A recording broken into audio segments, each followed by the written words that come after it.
I love animals, I do.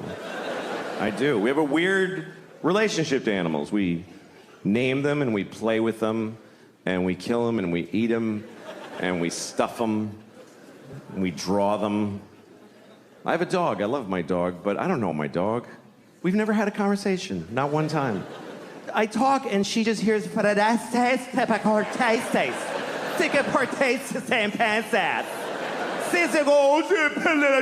in days that's Palumpa.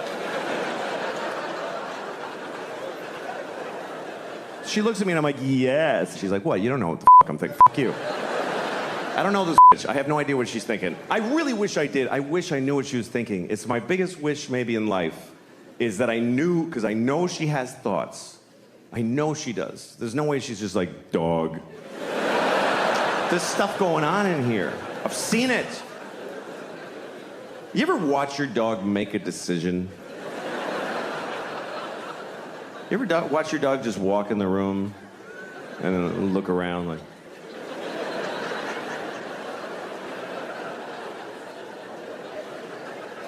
Yeah, I'm gonna go over here. Why? Please tell me why. I think my dog thinks I'm insane. Because I look at my life through her eyes. Like, I'll watch TV for 4 hours. And from my dog's point of view, I'm just sitting there.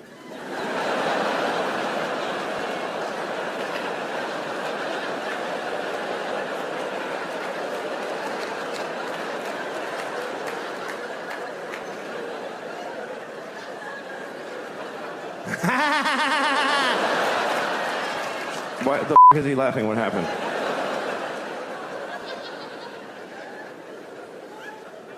My dog is my life now because my kids are grown up. My kids are in college and they're all, you know, I'm an empty nester. That's what you call it when your kids are gone, because they grew up, not if they're dead. It's not used that way. My daughter died of leukemia. Hey, you're an empty nester.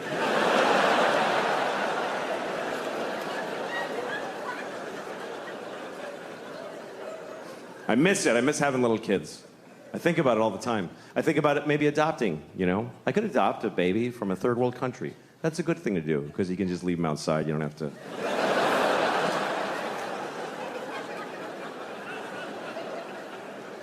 You know, it's interesting. We've been adopting babies from other countries in America for a long time. You know, other countries do it too, but I live here, so I'll talk about that. But it's an interesting thing. It's not a biological imperative to go get a baby from thousands of miles away, but we've been doing that in large numbers here for a long time. And not always for the same reasons. There's been different reasons why we've done it. In the early, like in the 70s when I grew up, sometimes you meet a couple who had an African baby that they brought because they're those kind of, you know, these kinds of people, you know. The kind of couples that hold hands when they announce things. You know those kind of people? They gather their friends and they're like, we've decided. You know those? They have a farm table with a clay pot of honey on it.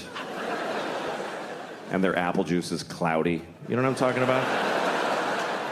Those are the kind of people that make a trip to Zimbabwe and get a baby and name him Kevin and send him to Boston College, whatever. That was like the 70s and 80s. Then in the 90s, it became very popular with gay couples started to adopt babies from China because they want to have a baby, but they can't. They both have I don't know if you know that. Did you know that? Gay couples have two so they can't make a baby. You can try. You can...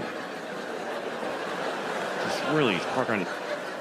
You could try to come into one with the other. Like, if you line up the holes, and you can come and the sperm goes up this and down that one.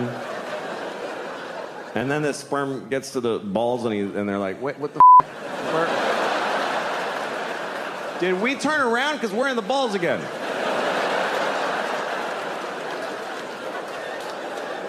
Whose balls are these? These aren't even his balls. Oh, he's gay. Fuck. All right. Okay. All right. Well, let's just swim around till we're dead. It's just the way it is. You're not gonna... A baby will never come out of a penis. It's good. It's a good thing. Because it's hard for women. Imagine pushing a whole baby out of your penis hole. Even just a hand. Yeah. Anyway, so that's why gay couples adopt. That's why. And often from China, because they make a lot of stuff there.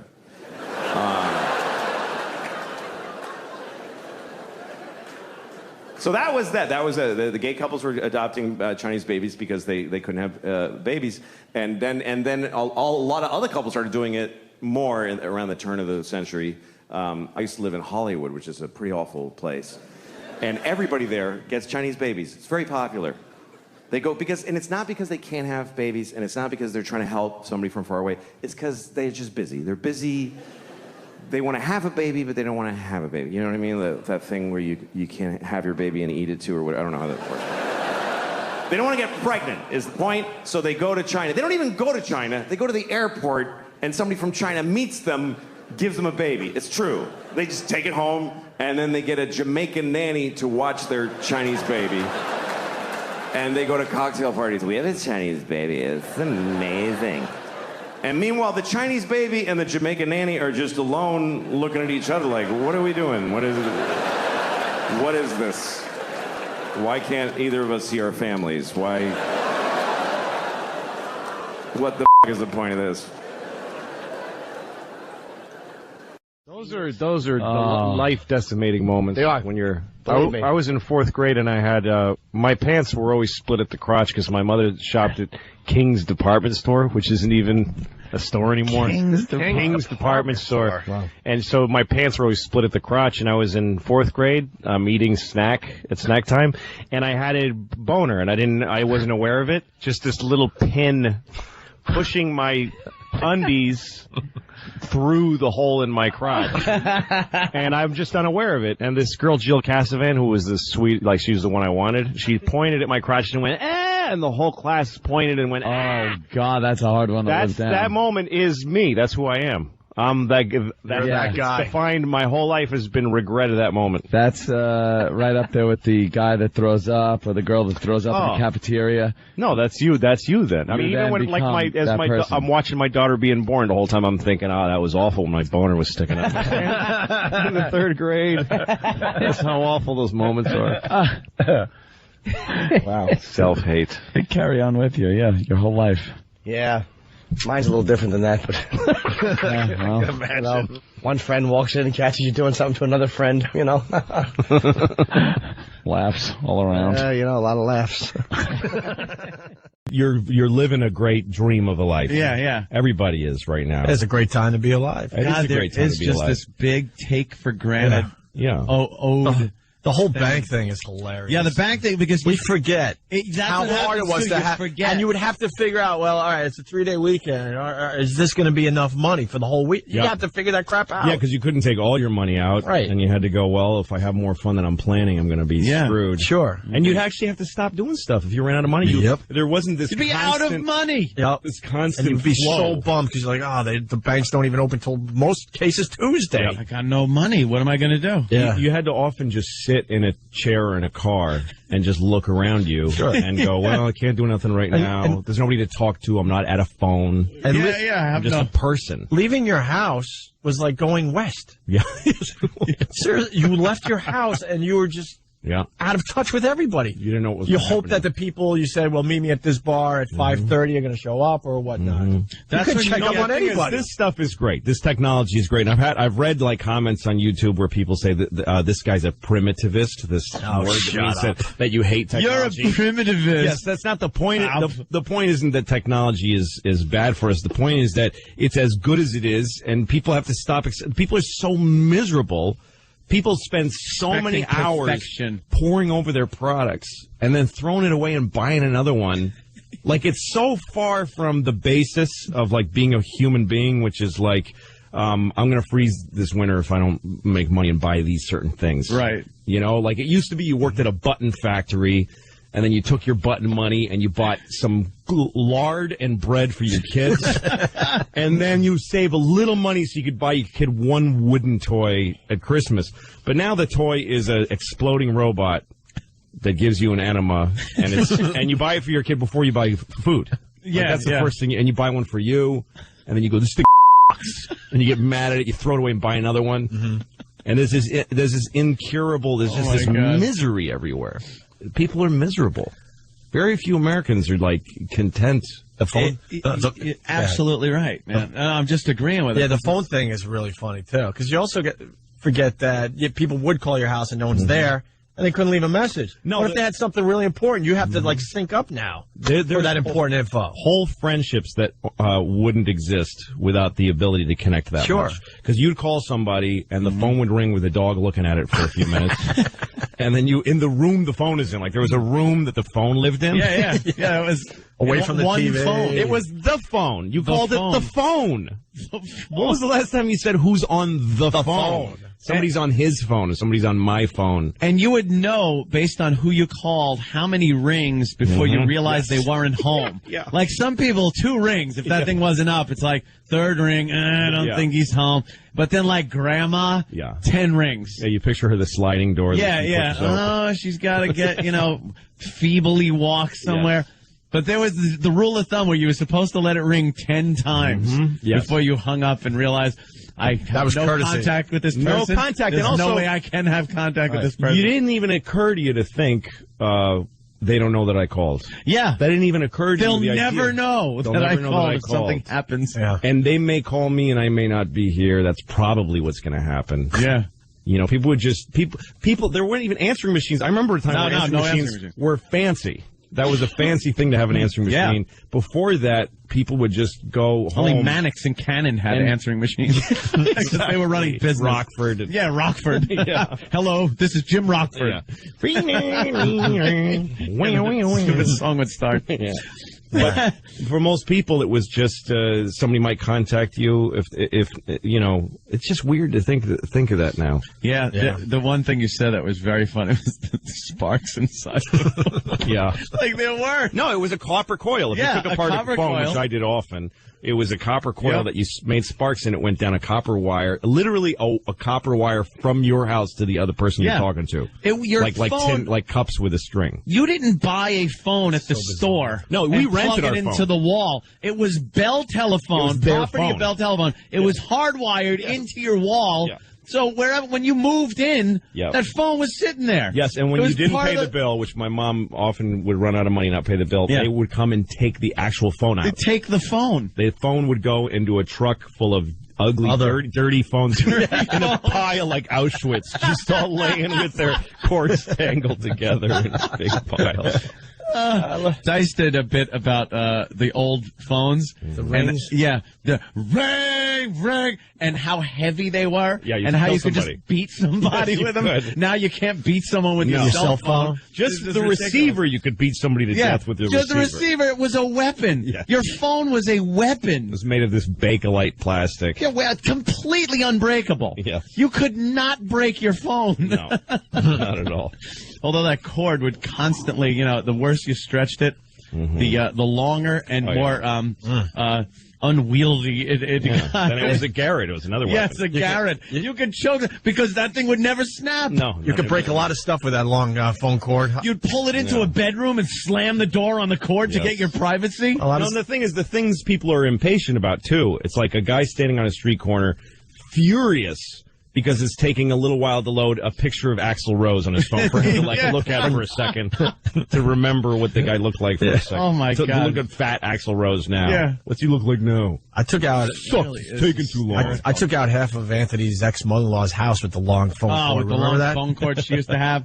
I still do. I'm amazed by technology, and sometimes I do step back and look at it and go like, wow, that is effing amazing that we have this. Things like flight, though, you do still take for granted. Yeah. I know that, but like newer technology, the iPhone, for one thing, I know Jimmy doesn't like it. Hate it. But the principle behind it, the fact that you used to have to sit there and think about who that actor was in that movie. and that would drive you crazy. You'd, like two people, you're sitting there going, I know the name, I know. And for a half hour, an hour, you could not concentrate on anything else. And now you're like, hold on, IMDb, boom, it was this movie, this year, blah, blah. Ron Jeremy. All your Ron Jeremy.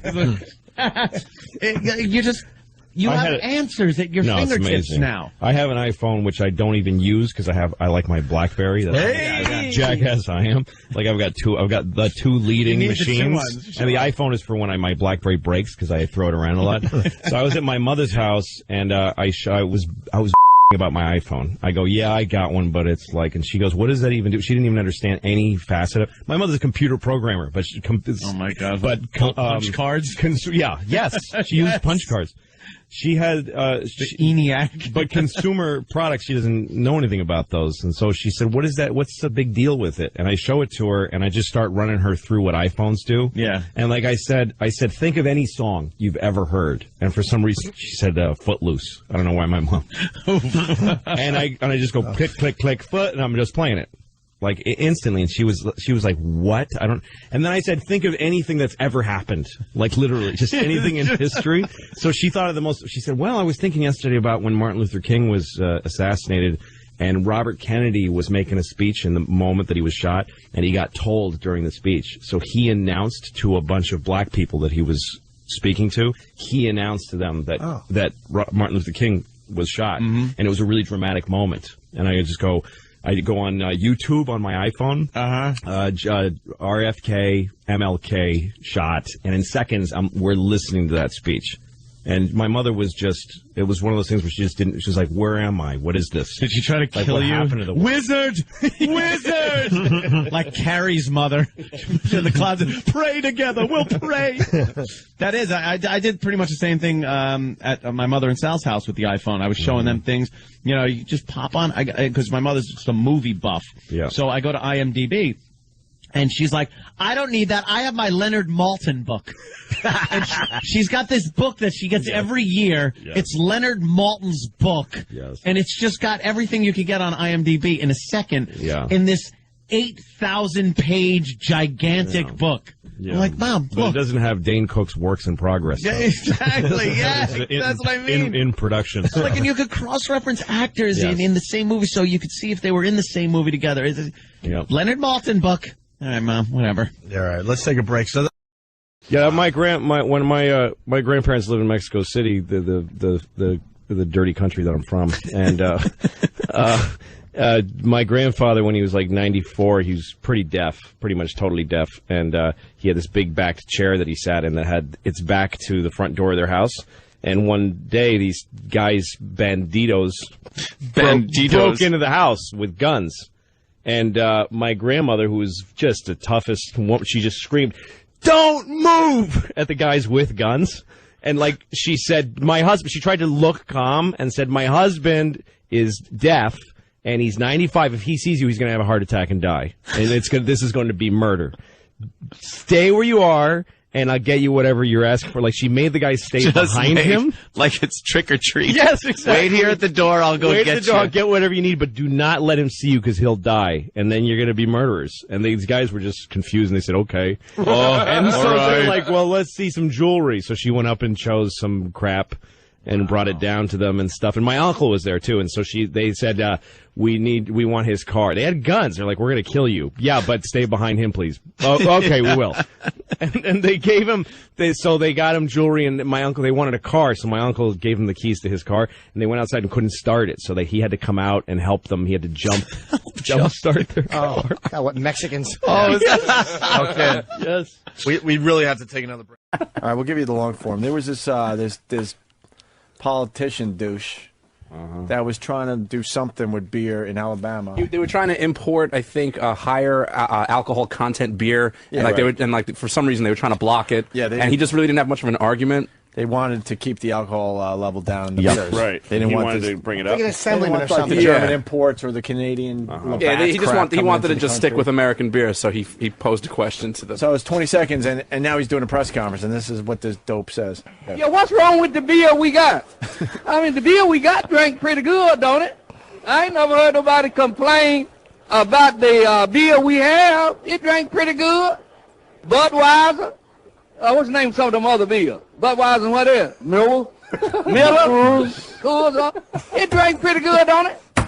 There's so much going on there. First of all, just the guy's voice. Secondly, that he ran out of beers after Budweiser, and then his buddy, and then his go-to guy, his Carl Rove. That's his right-hand man. His fucking Carl You know Rove. those guys are You guys, see, that's why I'm up here, because you can't talk. Yeah. But you're good to get a reference out of. That beer drank pretty good. Right. What? You know they go like hunting for chicks on weekends together. God. Yeah, Mo. Can I buy you a Mo? But that's right. He runs out of beers after Bud. After Bud. What the Budweiser? What other beers are there? The other weird thing is that he really wants another example. They ain't gonna believe me unless I say at least one more beer. Yeah, I need more beer. Mo. Mo. What about the thing is though? Was there a video of this guy? I have to see. I know. the I'd love to friend. see. I want to see what the friend looks like. I picture a got an catfish. image. Yeah, I got an image in my head what he looks See, like. with two giant hearing aids in each No, but ear. is this guy? Were you saying this guy? Is this guy just a man on the street, or is he a politician? No, he's a politician. He really is. Yes. No. Talk to him. Did you talk to him? Yeah. Oh man. Mo. The main guy But we he talked to. We disappointed? didn't talk to the You Muller. didn't talk to Muller. Let's hear it. Budweiser? What's the name of some of them other beers? Budweiser and what else? Miller? Miller? Coors? It drank pretty good, don't it? I think the second one was Coors. It was. Cool. Yeah. Cool. Milk. Cool. I love that accent that he has. The beer is a two-syllable word. Beer. Beer. What other kind of beers? Beer. What other kind of beers? We got. You know, Anthony Loco for Boston makes a great point that we haven't yet on this story. No, he doesn't. This man has never been able to afford Budweiser or Miller. He needs to drink Miller. Mo. There's probably a local beer just called Miller. Mo. It's an M and a U and a few L's and an A and an H, Right. but there's no real right spelling of it. Oh, my God. Line of the day, sponsored by Carbonite.com. Backs up your hard drive pretty good. What's wrong with the information we got? Bits. Megabyte. Gigabyte. Terafloppage. External hard drive. Internal hard drive. Floppy disk. 5.5 inches from the 80s. CD-ROM. 3.5 inches. What's wrong with the computers we got? USB flash Firewire. drive, solid state drive, Sanyo. RAM. ROM. Stop picking your nose, Jimmy. I'm It's not- gonna I'm- heal. Read-only memory, I'm random access memory, I'm scraping auxiliary a, memory such as a disk drive and a tape drive. Getting really technical. The BIOS. BIOS. Really? Turns out he's smarter than Bill Gates. He just doesn't sound. Video card. Outsourced linear memory. Converted to the random access memory for quicker sorting. LAN system. Able to Network. drop at a random point without searching through, such as linear memory. Mainframe computer. Integrated drives with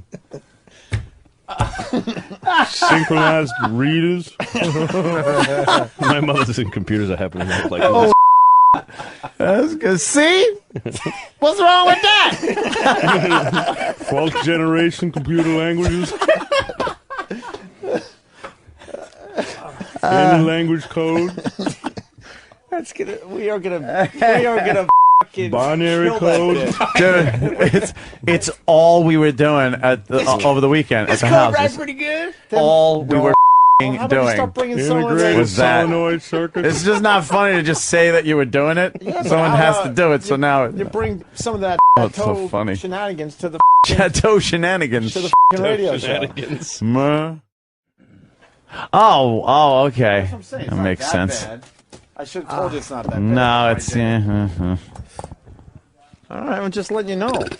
same song. It was in the CD player of my truck. Oh, really? When I got in it. Really? I'm sorry. I really am sorry. Yeesh. I'm picking, by the way, Boy, a we- string in So my what? nose. You're rich. Yeah. I don't give a flying. What's wrong what's the money he got?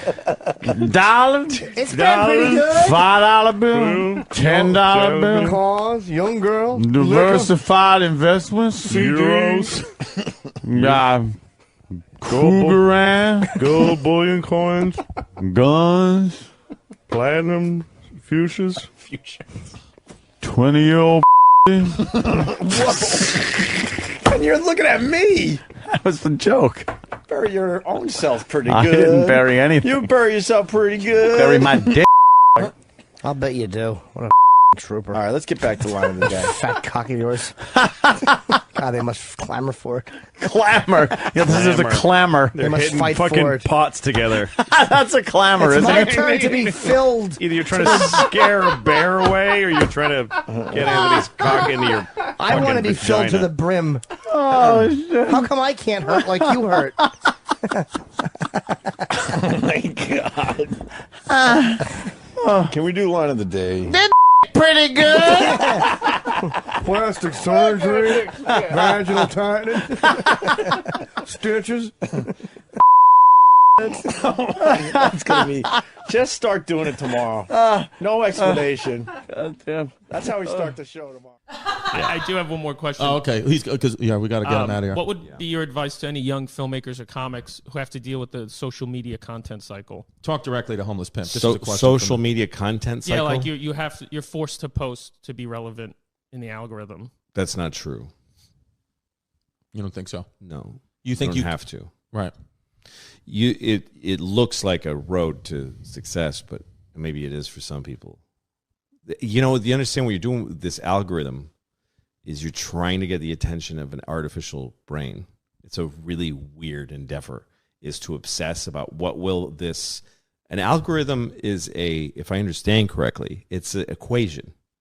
So you're trying to make that equation pick you up. Like it used to be, you either get obsessed with your own work, like you're just obsessed with your work. You love your jokes, or you have a voice you need to get out. But then the other side of the spectrum was wanting to be famous. I want attention. But that used to make people think about, what do people like?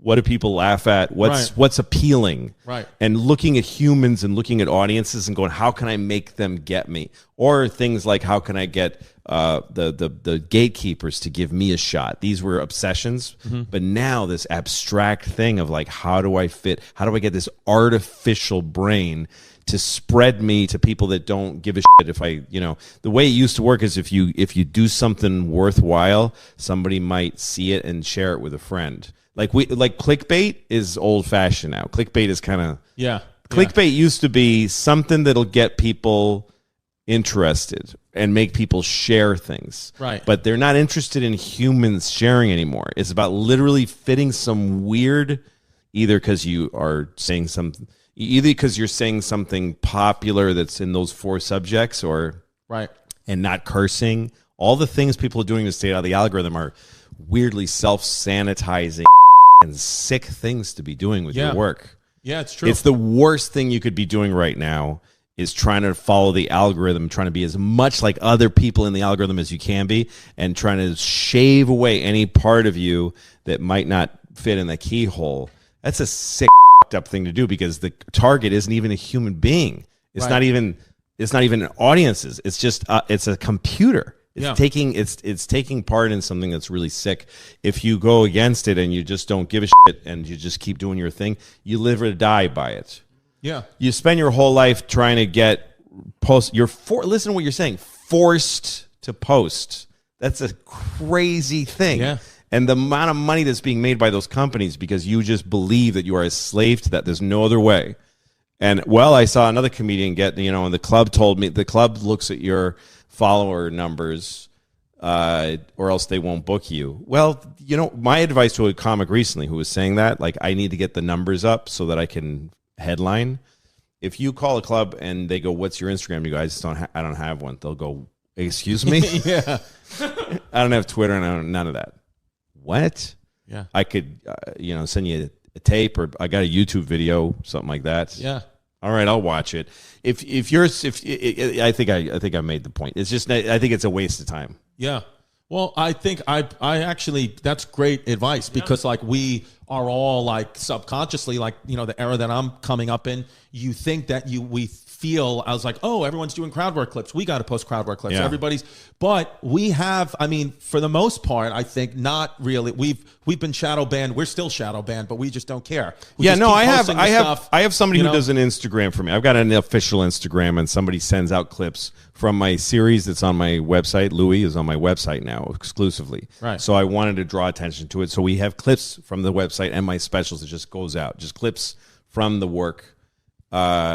And at first I was told, so we're not going to put any cursing in, and I was like, no, let's stay like let's do the opposite. Let's stay out of the algorithm. I don't want anybody. I don't want this to go in the algorithm. I want these clips to go. I want people to share them. And there's like almost an exact number every clip. There's a ceiling to it. It's clear that I'm not there. I'm not going.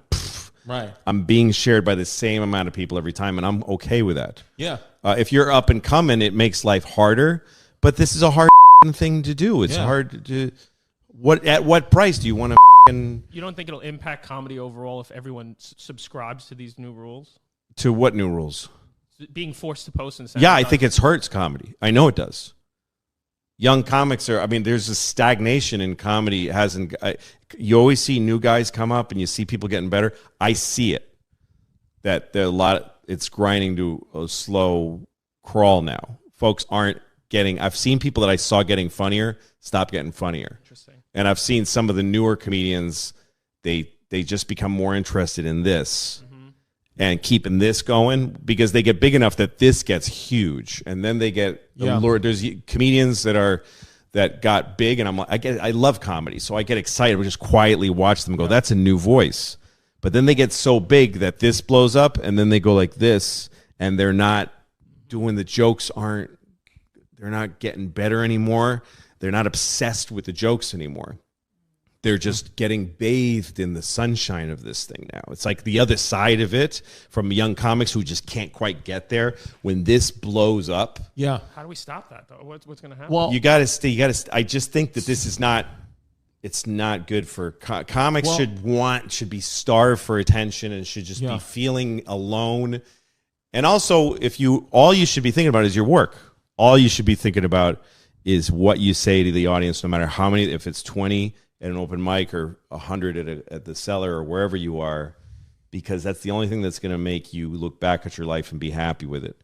That's what, like I remember when I used to do pilots, when you did a pilot, you go to the network and you try to do what they want the whole time. And they go, what about, and you go, okay. And you keep doing what they want. Yeah. And then they watch what they ended up making. Yeah. And they go, and they don't like it. Yeah. And you hated the work. Yeah. So who the fuck got served? Yeah. The last time I did it, the only pilot I did that went, the show Lucky Louie, it was like, I got advice from this guy, Phil Rosenthal, who ran it. He said to me and my partner, just make the show you want because they're not going to pick it up. They're not going to pick it up anyway. So at least you spent a month making something you loved. Nobody will ever see it. Yeah. But you'll look back at that month well. Yeah. Yeah. And it'll be a piece of tape that you'll be proud of. That's all you got. Right. That's all you have. If you get there through that, you're not going to be happy. That's not, what are you? Yeah. And the king of the algorithm? The kind of life is that? Yeah. It's true. It's easy for me to say because I've been through it all. But I went through my own version of it. I've been doing this for 38 years. And I didn't get big until I'd been doing it for like 25. Well, that's how long it took me. So I'm not talking from, I'm not like a guy who exploded after 5 years and then I'm like, hey, you guys don't need this stuff. I mean, I did it the hard way. Right. And that road, that 25-year road was, to me, it's the only road to really being a great comic. It's also the same road to nothing. Right. Because it takes 25 years to find out that you never should have started. It's the same road. It's a rough life. It's amazing, man. Yeah. That's actually great advice that you almost never hear. So thank you. Yeah, thank you. Well, you got to go. Kids, get on the algorithm, guys. It's the only way. I was reading to my kids the other night. We have a rule that if they get their teeth brushed and their goddamn pajamas on by 7:30, I'll read a book. Those are the rules.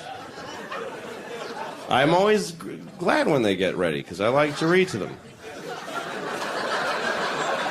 I do. I love reading to my girls. So we read a book the other night. We were reading Tom Sawyer. I'm reading them Tom Sawyer because Mark Twain, great author, and they're 5 and 9 years old. They're young for it, but they catch up to it, and they're fascinated by all the language. He uses big words and beautiful writer. And I picked Tom Sawyer, not Huckleberry Finn, because Tom Sawyer is a nice kid. Goes to school, he goes to church, lives with his aunts. Now, Huckleberry Finn is a dirty little homeless little white trash creep. And the main problem is that he won't stop saying nigger. I mean, 40 times a page. I can't sit on my daughter's bed and just say nigger all night and then put her to sleep. I just ain't gonna do that.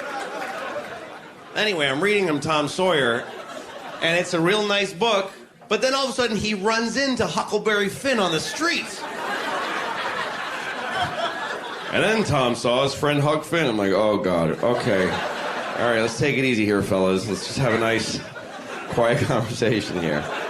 Let's see how this goes. Huckleberry Finn was carrying a dead cat. It's not a good sign. He's walking around with a dead cat. Tom Sawyer says, what you doing with a dead cat, Huck? Huck Finn says, gonna cure my warts. All right. My kids are fascinated.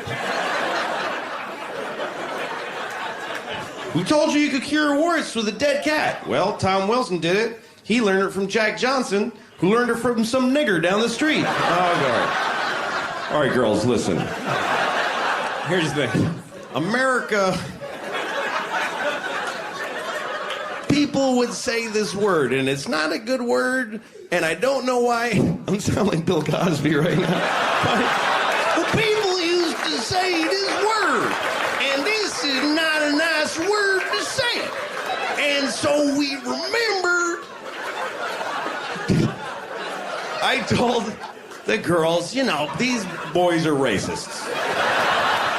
These boys are racists, and they're not nice boys.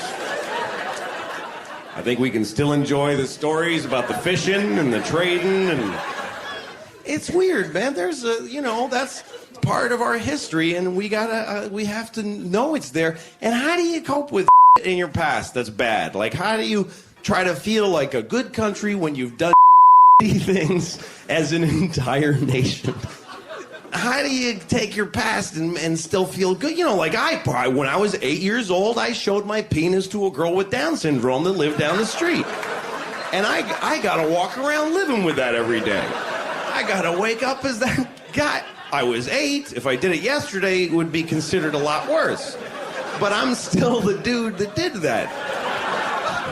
I was just a kid, but this is still the penis that I showed to the girl with Down syndrome by the dumpster behind Kentucky Fried Chicken. That happened. Those were my values at 8 years old. And I know that's an awkward thing to equate to slavery in America, but it's kind of the same thing. Because that happened here. How old are you? You're not going to ever find out if I can possibly help it. No. I can find out. I know you can. So you're going to go blabbing to everybody? No, I'm not going to. Everybody expect a call. He's going to tell you exactly how old I am. What? Well, come on. I'll tell you secretly. Okay. And if you ever blab it around, I'll kill you. Okay. How old are you? They're all listening, for Christ's sake. What are you doing? I'm dying to know. Just tell me. I'm going to tell you in your ear. And you're lucky. All right. I mean, what is it? Everybody going to think you're 32? I mean, come on. Well, no. But have you ever seen me all dressed and with makeup on? I haven't, no. I mean, how many years does that take you down, honestly? I'm at 89. Are you 89, really? Jesus Christ. What did I just tell him? If I never work for you again, it's okay with me. What did I just tell him? I think I heard like 39. Yeah. So what do you think? All right, 89, wow. Did you make you nervous? No, I think that's amazing. It's obvious. It's obvious that I'm not going to have Alzheimer's. No, that's clear. I think you. Yes, it's quite clear. That window, you're fine. Yeah. I went to the University of Chicago. You can smoke cigarettes. That gives a lot of us. I've given it up since January. I never quite inhaled anyway. So who's going to give me a cigarette after this? We'll share one after. Listen, this is a wonderful company. Otherwise, I wouldn't talk to anybody. But you all know that, and someone is going to give me a cigarette on the way home. Okay. All right, let's go back to work. So what do we do now? Okay. All right, here we go. Okay, let's roll. My next guest is a close friend of mine from the club days, and he's one of my very own writers. He's all the way from the 9th floor. Please welcome Louis C.K. Thank you. Hi, Max. Give that Max a hand. Play more. Come on.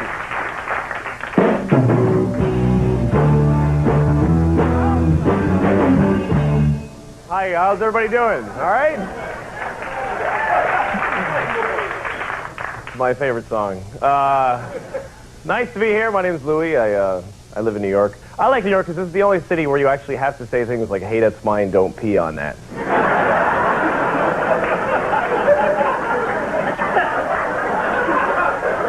I was walking down the street today and I saw this guy on a bicycle. He was on a bike and he was about to go between a parked car and a cab.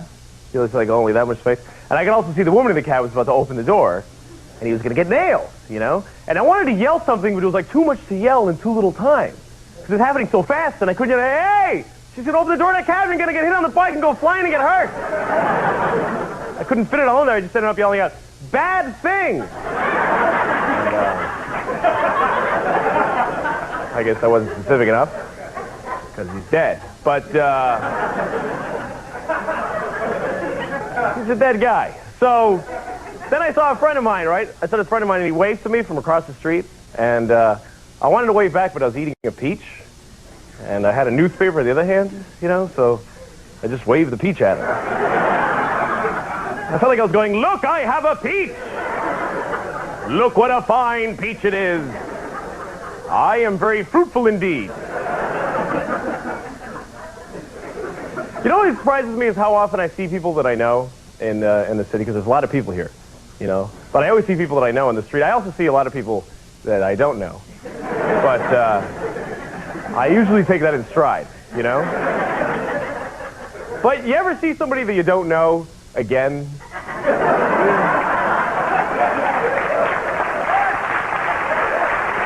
Yes! You know, like somebody that's just a total stranger, but it keeps popping up once in a while. It's like God is running out of extras in the movie of your life or something. Starting to reuse people. All right, you go be the guy in the bus. But I was just a jogger. Just go, put a hat on. I don't care. Guy's a loser anyway. I never liked him. I got in a really awkward situation today, really embarrassing. You know when you tell somebody a story, then a week later you tell them the same story again because you forgot, and by this time you've added a bunch of lies to it, and you're... Sometimes you have to lie. You know? Like when you're telling somebody a story and halfway through you realize that it's you know? It's not interesting. And you have to throw in like a midget on fire or something to make it But you have to be careful. Like the other day I was telling this guy a funny story about something that happened to me. And it was a true story, but it didn't really happen to me. It happened to somebody else. I was just lying and saying it was me. And all of a sudden I realized that I was talking to the guy that it happened to. I was like, that wasn't you, that was me. What is wrong with you? Oh, I thought that happened to me.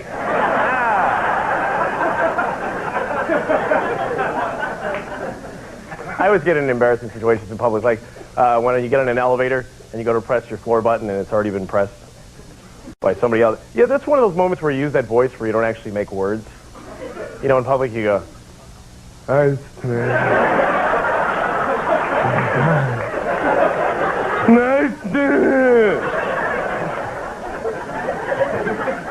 Or like when you look at your watch, not because you want to, you're just looking at it to just look at it, you know, because you feel awkward around people. You just want to look like you're doing something, so you look at your watch. Then you put your arm down, somebody asks you what time it is, you have no idea. I don't know.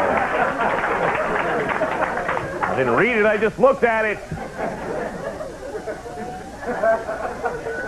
So I gotta do some impressions for you now. This first one, this is my impression of a very paranoid guy calling a woman for a date. A very paranoid guy calling a woman for a date. Hello, Lisa? Want to go to a movie? All right, 10 o'clock. meet me at the theater, and no cops. All right, now this is a superhero being propositioned by a hooker. A superhero being propositioned by a hooker. Hey, baby, want to have a good time? No. All right, now this is.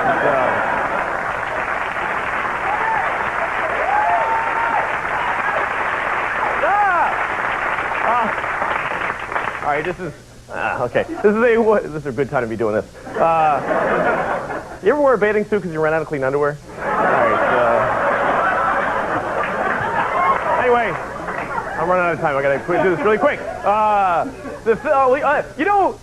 There's ways to express yourself in life that you can only use in certain situations. Like when you're having sex with somebody and you make those moaning noises, you should be able to use those noises at other times you're happy also, Like say you're at a job interview, and it's a really good job. And at the end of it, the guy goes, well, I'm very happy with your resume and you're interesting, and I'd be glad to hire you. I'll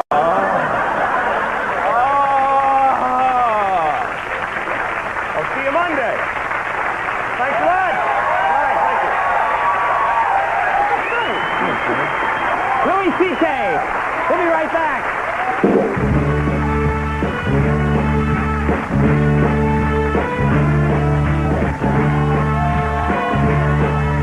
Hey, I'm here with Louis C.K. How are you, Louis? Hey, how you doing, Conan? Good to see you. Hey, Conan, how are you? That's more like it. Okay. We need pep on this show. How are you? How was your Columbus Day? Was it fun? Good. I went down to the village. They had a big festival. I like going to, things where there's a big outdoor area with lots of people. I just like stand. If you stand in a big crowd of people, you could just stand there and go, Jimmy! Billy! And nobody even looks at you, And I went, they had those games where you try to win the stuffed dog, and you end up paying like $200 for like an $8. I won these 2 giant stuffed dogs, and I was by myself, So I'm walking around with these things. I felt stupid, except for when I was at the festival, I was like the hero of everybody around me, So I was going, Jesus, look at that guy. Those dogs are huge. He's the best. And I'm like, yes, look at my dog. And fear me. The clown with the balloon on his head was no match for me. But,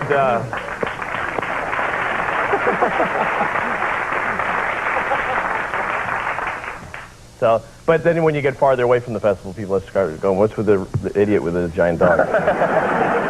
You lose your credibility. You should have brought them on the show. I would have. I think the whole audience would have been impressed. Well, I got in a big fight with the giant dogs. They have an attitude, Yes, that can happen.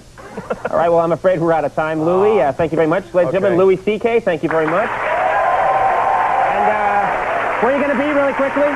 Comic strip in New York City, 2nd Avenue. I also want to thank Mimi Rogers for being here. Thank you very much. So it'll just be better. Right. That's all. Wow. I also wanted to stop for a bit. I gotta also ask, look at the boat. What happened with your boat? Oh yeah. That was all of a sudden like, fucking, wow, Louis like a tabloid guy. Yeah, popping in. Louis C.K. in his boat, just hanging out waiting to be rescued. I got stuck in the mud. It's new Black Crowes album. It was my first day. Yes, it was my first day in the stuck in the mud. I just bought it. And I spent one day on it with some guy who showed me the specifics of the boat, but it was a big boat with 2 engines, and it's really complicated to drive. And I took my girls out on it, and as we were pulling out of the marina, my daughter was like, "How do you know how to do this?" Oh shit! And I was like, "It's not that big a deal." Like I was defensive with my 10-year-old. It's not that big a deal. I could do this. And we went around Manhattan, and I got in all this. I had no qualifications. That's to deal a crazy waterway because the currents, especially on these sides. Especially what do they call that fucking? It's an estuary. Don't they call it Devil's something? No, it's like something. All the water. Hell's Gate. Hell's Gate. That's right. Yeah. All right the water on the converges right there. They should call it water where gates. the rivers kind of split. The Long Island Sound collides with the Harlem River. Right. That's it. Yeah. It gets a little dicey over there. Really Don't bad. say the Harlem River around Anthony today. No. I'm all right. A little sensitive. It's been a renaissance up there. Don't say Muddy River.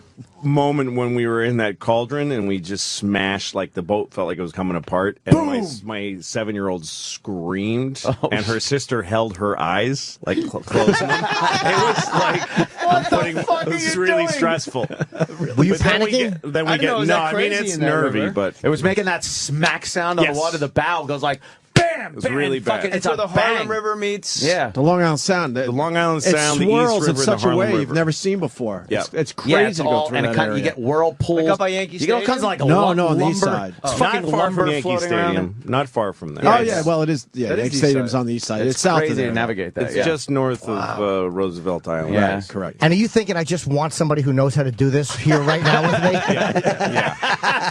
And then we went up to the Harlem River, which is very, it's awesome. like glass. It's really nice. And so now we got through it, and we're really happy. And I've got frozen burritos and macaroni and cheese. So we're going to pull over, throw the anchor, and we're going to make lunch.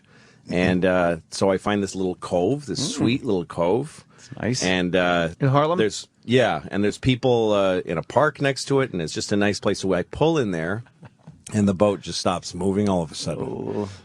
And everything starts beeping because the the depth boat is gauge and the boat is cooled by water in that it's sitting in. So now it's just mud up into the this 2-hour-old engines are now packed with mud.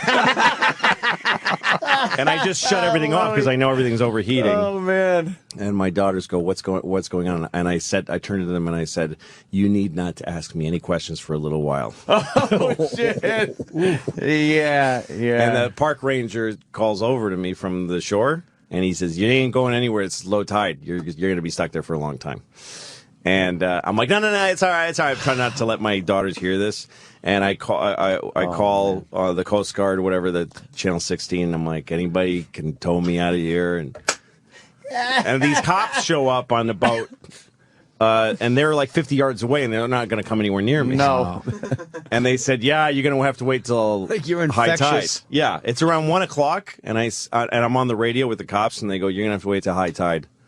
And I said, "When's that?" And they said, "Maybe midnight tonight." Oh no! And both my daughters start crying right away. Did you stay the whole time, or did you get out? You can't. There was no way to get out because in a take, like, a few little minutes Zodiac? we were surrounded by mud. And it was like quicksand. Like I put a stick in it, and it just fell into the mud. Were you embarrassed? Fucking That's one of the best questions I've ever heard. Quick, salient, succinct. Oh man! I was really embarrassed. So you were pretty much just like no more water. Your boat is sitting in mud. Yeah. In mud. Really And gross. you're waiting for the tide to come back in. Were you Yeah, and afraid that it was just going to be stuck in the mud and I was afraid not of come that. up? I was afraid. My daughter was like, "What if we like keel over? What if we start tipping over?" I'm like, "That can't happen." And in my head, I'm like, "That could totally happen." And the cops said they would go get us food because we couldn't cook any of the food now because it needs a generator to Throw run it the to you? fucking oven. How would they get it to you? Well, that was a big deal because they went and got us food. The cops, they bought us a whole chicken and some rice. Nice. Really Oh, nice nice. guys. Then they come back, and now there's a huge expanse of mud between us and them. the food. And they go, "We don't know how you're going to get this." They put it in a garbage bag, and I start throwing a line to them, but it's not making it. Of course All these not. people on the shore, everybody knows who I am now. Oh no! So there's people no. in the park and the shore who are just on a rail just watching me.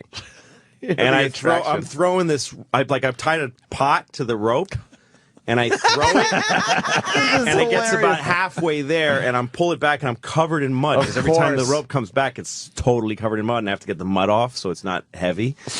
Every time I go to throw it, all the people on the side, half of them are going, "Well, pull it for you, Louie, you can do it." And then when I miss, they go, "Oh, man, dude sucks." It's like playing left field for the Yankees. It's totally the Yankee Stadium crowd. Boo. People booed. People booed. Wow.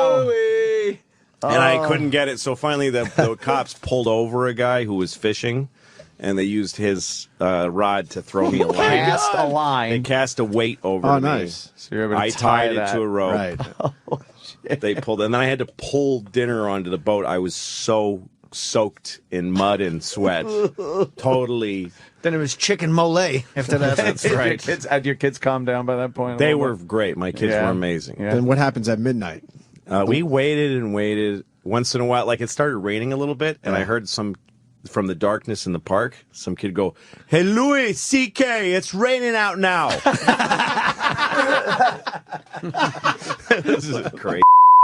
But those guys at the marina where I keep the boat, they're really cool guys, and they sent some young guy, and in a boat, and they just dropped him in the water, and he swam to us. Jesus, crazy kid. And he came on board with me and helped me get it out. Once the water came up, we used the bow thruster to shove the boat Oh, you got a around. little bow thruster on there. Were you feeling it rise as the water's coming? Like, oh, God. No, the boat wasn't moving because the water was coming up and the boat was just sitting there, Wow. stuck in the mud. So that's why we used the bow thrusters or above Shake the it mud. loose. Wow. So we shook the boat around. Whoa. And it worked. And at one point, the tide was starting to go down again, and the guy that was with me said, "It's your call, but we could put it in. We could turn the engines on and put it in reverse and try to get out of here." What'd you do? Yeah, it was like Apollo 13 because everything had been off for a long time, and now we're like, he says we have 10 seconds of battery. It was all this stuff. Oh, Yes. shit. So we fired up and just put it in reverse, and mud just. It was crazy. We don't have enough limbs to get Louis out of the mud. Any damage to the boat? It's pride. Propeller was my Little damage. propeller was bent a little. 2 hours. But now Boat the was 2 hurricane hours old. threw my boat into a street somewhere. Are you serious? The hurricane fucking totaled your boat. I don't know. They said nobody. I was They the haven't found marina it where yet? they had it. They said all boats came off their blocks because the surge came up under the boats. Captain Louis. And they said all boats were damaged. I think God is telling you not to have a boat, Lo. Yeah, exactly. You got to find another hobby. What are you going to do next? Go around Somalia? Jesus. Now, Lou, didn't you have a depth gauge indicator where that would go like meh when you get in shallow water? Yeah, the mud happens so suddenly. You have to know the waters, and you need to look at your charts. Right. You can't just look at the depth finder. And the tributaries. You have to know them as well. The depth finder tells you what the depth is directly under your boat, right? Yeah. So It doesn't you can tell you what's coming. You'll just go up on it, and then it'll. If you knew it was That's coming, right. he wouldn't be near Harlem. You were just going out there trying to catch Walter, and you and Billy hit the rock on Golden Pond. Catherine Hepburn comes out with her head boogieing. Oh my God! Wow, that is fucked up, Louis. It was a funny day. Jesus. Well, my girls went through this whole thing with me. As we came into we went down the Hudson River to go home at midnight. And I said to my daughter, we have to come back out on the boat so you can have a positive experience. Right. And she said, we just did have a positive experience. Oh, that's nice. Plus, they got to stay up late. Yeah. Yeah, Well, they that's- don't like staying up late. They're No. 10 and 7. Yeah. They just want to go to sleep. Is there a downstairs on the I got a boat? 10-year-old. He's like stares at the TV all night. Does he? Yeah, Well, he he's wants a to boy. sleep. I know, I can't boys stop are- doing Colin. Yeah. Stares at I don't think life is that important. It's just not. It is not. People get too excited about life. Oh, life. Fuck you. It's not that. It's. Make a list of every shitty thing ever that's in life. Life is okay. I like life. I like it. I don't need it. I'd be fine without it. I like life, though. I do. You know how much I like life? I have never killed myself. That's how much I like it. That's exactly how much I like it, with a razor-thin margin. I like it precisely enough to not kill myself. It's an option, though. It's totally an option. I mean, I'm 49. I have 2 kids.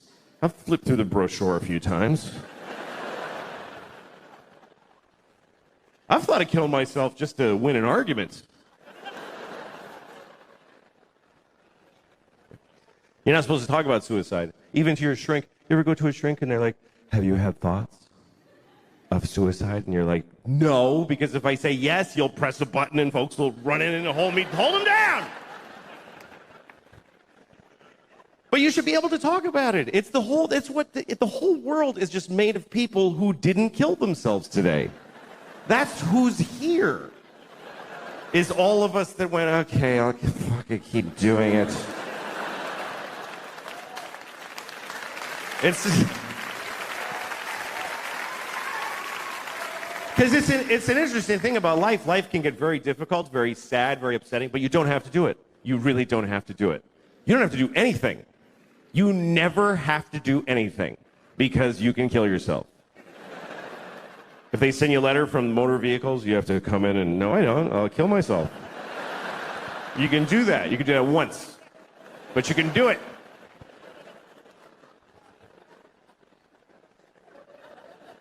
And it's interesting because even when life gets bad, people generally choose it over nothing. Even the worst versions of life. Even a shitty life is worth living, apparently.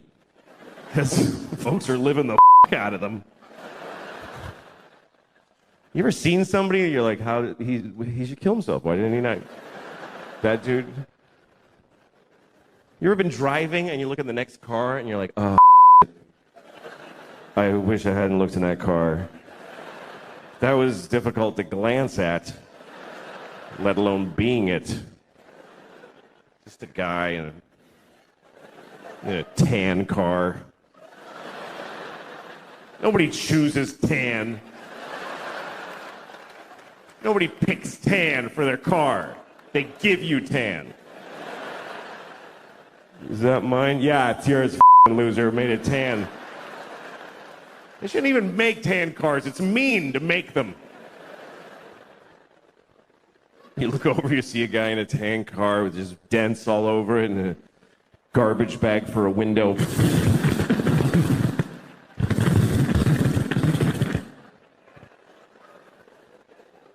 What is holding up his suicide?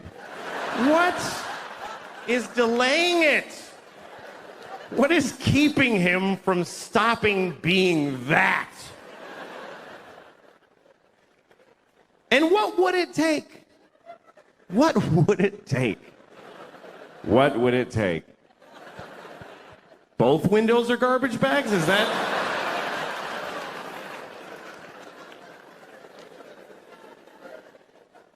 Seriously, do you know how much misery is involved in a garbage bag for a window? Do you know how many separate moments of misery?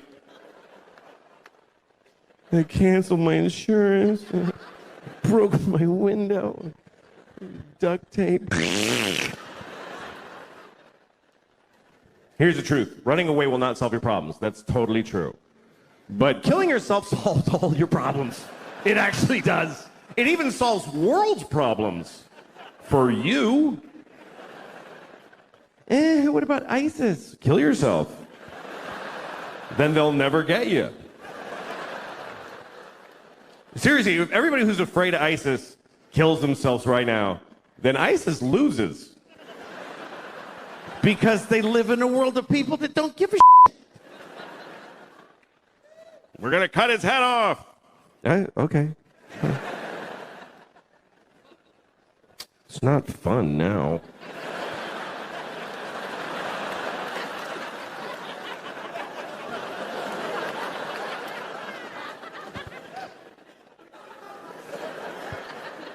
I think the worst part of being beheaded is... The worst thing about being beheaded is that you look really dumb right after. That's the worst part. They go like that, you're like... Just that dopey. I don't think they like beheading bald people because they can't do this thing. That's the best part. They gotta go like this. It's not as cool. So just shave the top of your head and you won't have to worry about it.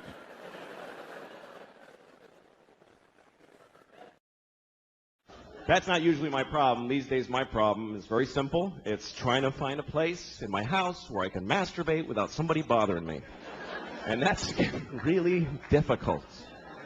There's nowhere to go anymore. She's got her mother staying with us too in the guest room, and I'm on the streets now. I got nowhere to go. Like now I know when I see a guy in the West Side Highway jerking off in plain daylight, that's not a homeless guy, that's a married man right there. He's got nowhere to go. You, go ahead and look, man. I got nothing. What else am I going to do? It's not fair, man. I'm 37 and I own my home. I should be able to just stand in the living room. How you doing, honey? Good morning. But I can't. I gotta hide. I'm down in the cellar by the boiler like a troll down there. Just fucking miserable shit. That's what it's like. Masturbation doesn't bring much joy to guys. Women seem to like masturbating. They put flower petals on the pillow. They're like, oh, me, or whatever, you know.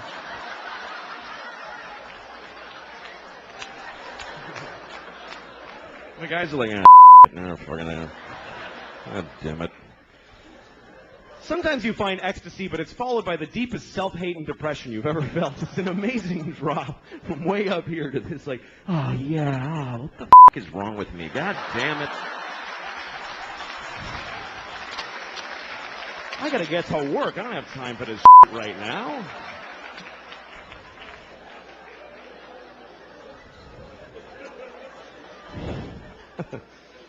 But then you get married, now you gotta hide. And you have to. You have to hide. Because when your wife catches you masturbating, that's sad for the whole family. That's not a good moment in a marriage. She comes in the cellar. Oh, my God.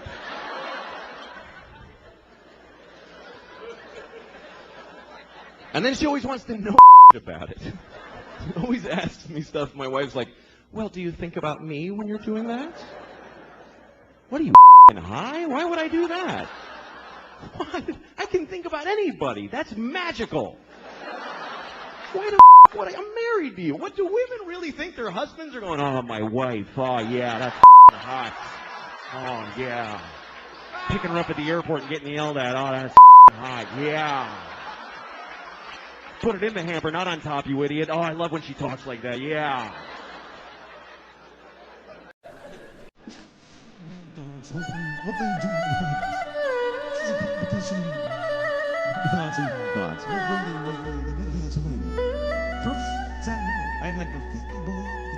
That's the thing I believe. And then there's this thing. And I believe this thing. It's this. And then this thing. It's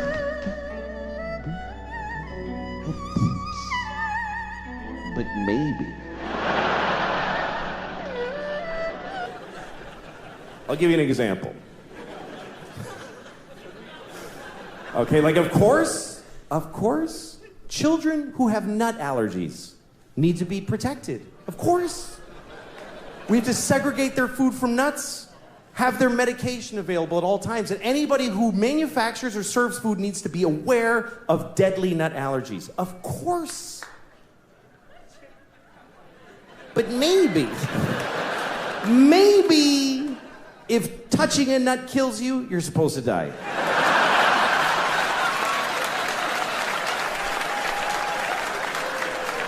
Of course not.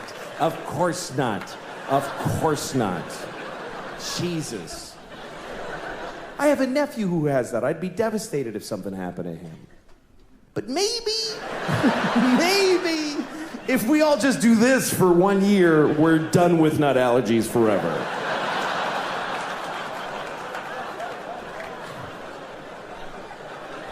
No, of course not.